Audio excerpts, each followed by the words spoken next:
So let's try to lay all this out for you. Our political analyst, Paul Lisnek, is joining us right now. So, Paul, we've got very few details as to exactly what's going on. They're saying no names, at least listed or given out to the media at this point. What can we make of all of this right now? Well, Lourdes and Ben, it triggers a lot of questions, obviously, and anything that I or anybody says right now will be speculation, but we can do a little educated speculation. First of all, for example, we knew something was coming because while we heard the grand jurors had left for the day, it was also reported that the foreperson of the grand jury stayed behind. And that's the only person you need to stay behind to hand up an indictment. So that's what led us to believe that something was coming. It was then Trump himself who basically said, I'm going to be indicted today at 5 o'clock Eastern time. So that was kind of the primary source of this information. But the bottom line is this.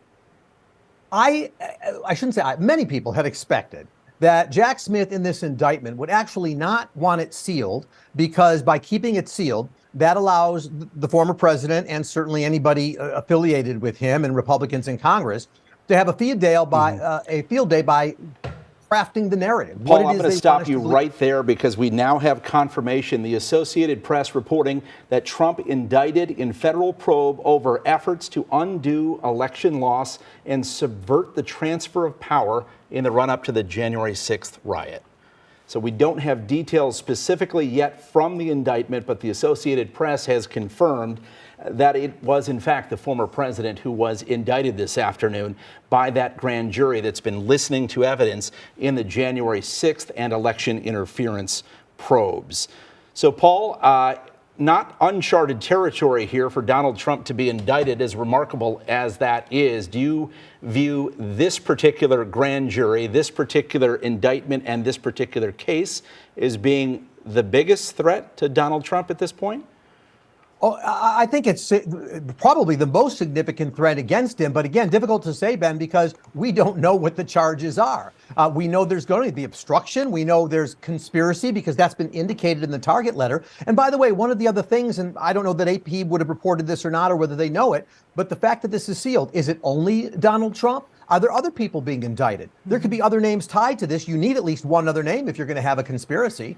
So I think there is more to come and more surprises, potentially even about who this indictment reaches, if not only Donald Trump, but as far as the seriousness of the allegations, arguably, actually, this will be a much tougher case to prove than the Mar-a-Lago document case, and probably one that should generate more concern among people than, say, the New York sex payment case, that kind of thing. But we don't yet know what Jack Smith is charging him with. But until the judge decides when there will be an arraignment, an unsealing of the document, it will be former President Donald Trump who will control the narrative in this case. And we were told early on today that special counsel Jack Smith was expected to at least make a few comments at some point this afternoon. So whether that will happen here in the next hour, we'll see. And if it does, we will, of course, bring it to you. But I think it's important, Paul, to also talk about some of the other moving pieces in all of this. Okay, so today we've got an indictment on the January 6th riot that occurred at the U.S. Capitol. But we also have to remember,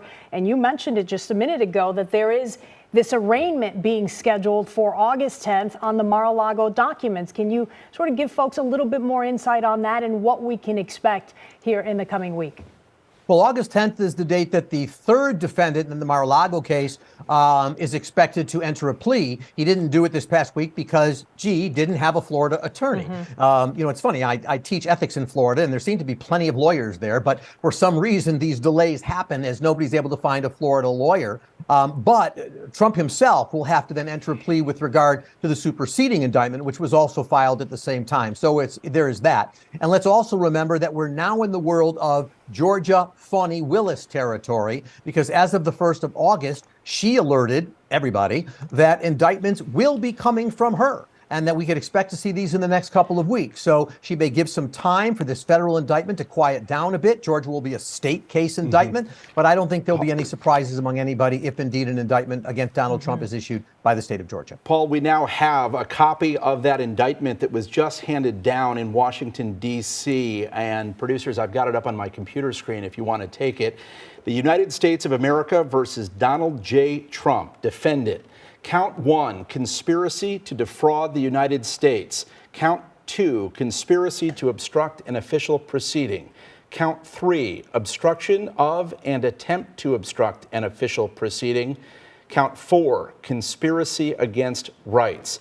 Paul, we're going to dig into this as we continue the conversation here. The count that jumps out at me is one you don't see very often, because you do see sometimes obstruction charges, etc., is that first count, count 1, conspiracy to defraud the United States. As we dig for details here, just give us your initial reaction. Well, reaction without reading it, because you are getting it before it's in my hands. So generally what it should be referring to is interfering with basically people's rights to vote, interfering with the process as it was moving along. This would include fake electors. That's what I'm saying, I think. And since the document you showed, Ben, only had Trump's name, it would suggest to me that more indictments are yet to come with other names. So it looks like Smith is going to keep this case focused on Trump, but I am sure more will be coming with lots of other people involved in the January 6th events and some of the events that followed. It's not just about that, but it is false electors. It's all the things that happen. And that's what that getting in the way of people's rights thing has to do with, essentially people's freedom to vote and for the system to work as it's supposed to. Paul, let's read it together here. This is from the second page of the indictment. Shortly after Election Day, the defendant also pursued unlawful means of discounting legitimate votes and subverting the election results. In doing so, the defendant perpetrated 3 criminal conspiracies. A conspiracy to defraud the United States by using dishonesty, fraud, and deceit to impair, obstruct, and defeat the lawful federal government function by which the results of the presidential election are collected and counted and certified. A conspiracy to corrupt, obstruct, and impede the January 6th congressional proceeding at which the collected results of the presidential election were counted and certified. And then a conspiracy against the right to vote and to have one's vote counted in violation of U.S. code. The prosecutors go on to say each of these conspiracies, which built on the widespread mistrust the defendant was creating through pervasive and destabilizing lies about election fraud, targeted a bedrock function of the United States federal government. So what you don't see, Ben, are any comments about the seditious conspiracy, about evidence to overthrow the government, which would have been the one thing that, if he had been charged with it, would keep former President Trump from holding federal office again. So that, as we see it thus far, is not part of this indictment, which means, for folks who are the Trump fans out there, that Trump could be, convicted of all of this stuff, and none of that would keep him from holding the office of president again. So I think it was Jack Smith essentially deciding that those were charges he probably just could not prove. Prosecutors do not file charges that they do not believe they can